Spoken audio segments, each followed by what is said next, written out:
Good morning, everybody. This is Diggs. It's another beautiful day out here in the Pacific Northwest, and today we're going to be talking about some potential familiar changes that could be coming down the road. Now, the reason we're talking about this is because the Flame Boar that was released recently on the global side does have these changes already, so it's possible a lot of these changes may come a little bit sooner rather than later. So let's go ahead and dig in.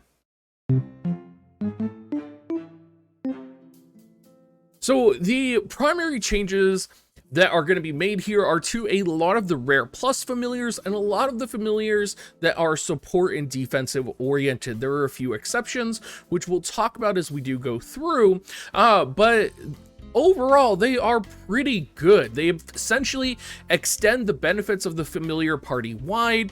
In the case of some dark familiars, such as Arachnus, they even make it so that Arachnus's ability is more accurate at hitting players, which for me, Arachnus is such a monster in PvP if you're able to actually land her ability to hit other players, that something like that, or a buff like that, is exceptionally powerful. So we all have seen the Boar's buff, and the Boar's buff is primarily the party members take less earth damage, right? And that's up to 2.5%, which is pretty good.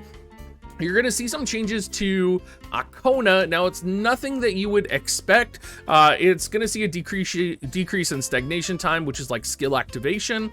So if you've ever been in familiar arena where like Dinosaurus, for example, can potentially get stunned before his ability goes off, this is what it means by stagnation, is it's going to trigger a little bit faster. So Kona gets a pretty big change here to that, but it's not going to really make him that much powerful. And then Molten Lion is getting the first real overhaul, essentially, that we're going to see with a lot of the defensive and support familiars. So Molten Lion, essentially, previously for each fire familiar you had, you would get damage taken reduced.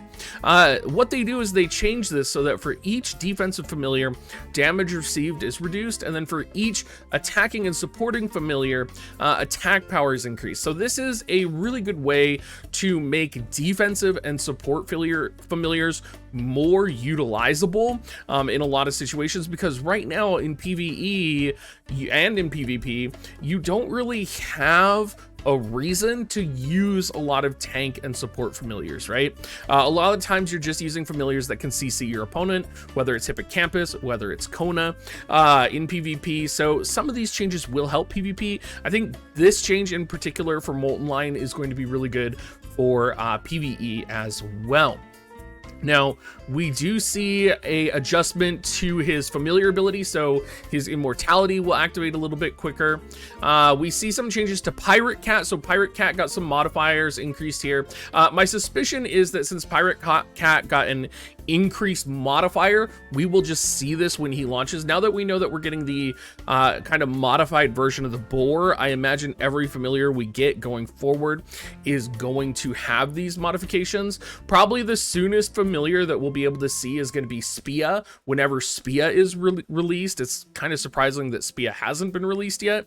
It's just, you know, pretty interesting. Now, you're going to see a lot of changes to the support familiars as well, and the changes that the support familiars get are pretty cool. So Splisher, for example, which I know everybody has a million copies of, because every single egg you hatch and every pull that you do that's a purple egg is going to have a Splisher inside of it.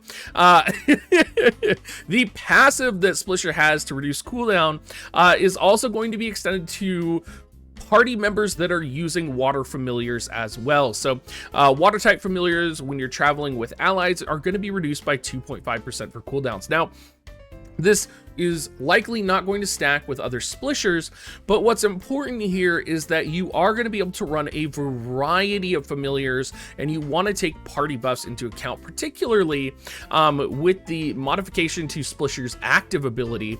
So Splisher is pretty much utilized right now to remove burn in PvE situations, and what's actually going to be changing is that Splisher will be able to remove burn from all party members, and the duration of burn resistance is going to be increased from 5 seconds to 7 seconds. So all of a sudden, when you're running guild content or you're running specific content with other party members, you know, one person can set Splisher or two people can set Splisher for the entire party, and then the rest of the people can set Crowhawk, for example, right? Or, you know, if Spia's out or Pirate Cat's out, you can set one of those, right?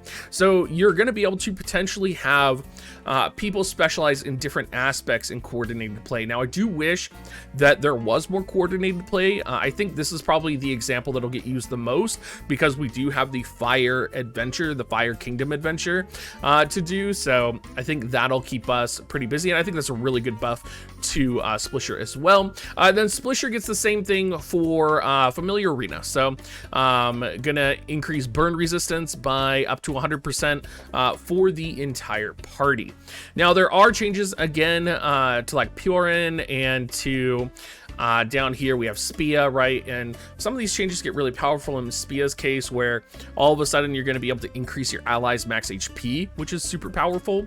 You're going to see some changes to Disbelief right here. So Disbelief is going to get very similar treatment to Splisher in that he's going to lower Earth type familiar skills when traveling with allies by 2.5%. I know it says water here. It's definitely a typo, either through mistranslation or through their actual webpage that's wrong here.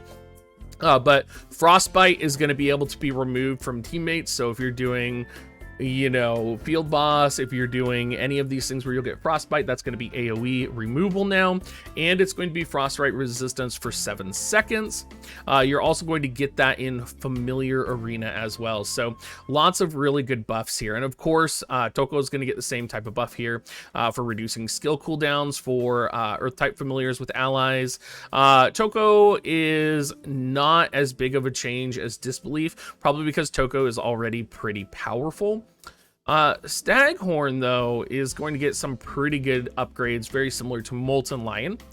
So he's going to get the damage received reduction for tank familiars, attack up for attack and support familiars.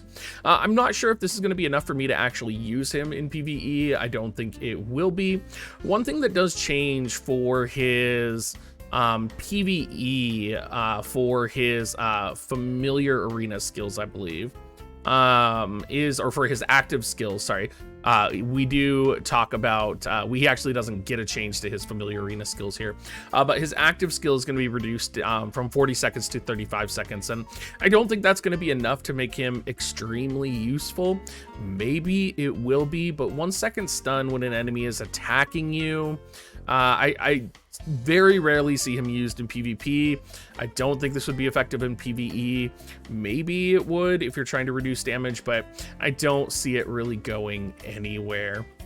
Outside of that, light familiars, so the Catfish, the light element slug, I guess. He's going to have the cooldown very similar to Kono, reduced on his AoE attack that he does. We get a pretty big update to the Lightning Bird. Now, the Lightning Bird is one of those familiars that it was overhauled a little bit on the global side, and now it's overhauled a little bit on the Taiwanese Korean side. So he gets dark damage received by allies party members reduced by 2.5%, which is really powerful. And he also gets an ability for when he hits the opponent. Not only does he stun them if they're a player, but he also reduces the target's attack speed and movement speed by 20% for 5 seconds. So that is a huge buff for him, particularly in PvP. And then in Familiar Arena, he gets an increase, it looks like. So he gets a increase to his ability, or a nerf to his ability, sorry. Well, I guess you could call it a buff and a nerf. He gets, so when the bird is weakened, 50% HP, he procs his ability, right? And at Awakening 0, he's now stronger. So it's going to deal 162% to damage to enemies within range. And then it's going to deal 70% damage to nearby familiars compared to 60%. But at Awakening 10, it was deal 120% damage, and that got reduced to 100%. So you could see it as a buff, particularly for more free-to-play players. Personally, I don't think anybody's going to be running Bird very hardcore right now. Sun King isn't out on the global side yet. Flutterby got a really cool buff. So Flutterby got You know, light skill cooldown for party members as well, so that's 2.5%. And then the improvement to his ability. So allies and party members are going to get movement speed up to 40% depending on the awakening, and faster transport speed increased by 20%. So very cool that Flutterby is going to be able to give such a huge movement buff to party members. I feel like Flutterby has always been good, and I love my Flutterby, but it's great to see him be a little bit better here. His familiar arena skill also is going to proc earlier, so it's going to be 3.7 instead of 4. The monkey is going to get, Thumblelemur is going to get the same treatment, so skill cooldown for light familiars traveling with allies, party-wide erosion or corrosion removal, resistance for 7 seconds, and same for familiar arena. The pumpkin crab and I think that's the last one, and bunny robot. The bunny robot's buffs are already in global, but the crab is going to get an increased defense reduction and activation ability in familiar arena, along with improving familiar skill damage. So pretty powerful overall, although you do have to have it awakened already, and I don't think very many people do. Finally, we do have the dark familiars, and pretty much the big buffs here are to Rimu and Arachnus. Now, Arachnus, having her kind of have the capability to hit her skill on opponents, she already deals significant damage to opponents when she actually does hit. So being able to increase her accuracy is huge. Same with Rimu, and he also gets an increase to the enemies in range. He gets an increased activation time. Like, he gets all of it. He also gets some increased familiar arena power as well. So hopefully these buffs do come to global. I'm pretty excited. I hope they come to global because they seem very not overpowering, but they just make the effectiveness of all familiars more useful. Let me know what you guys think. I assume they'll be coming sooner rather than later, and I'll catch you guys next time.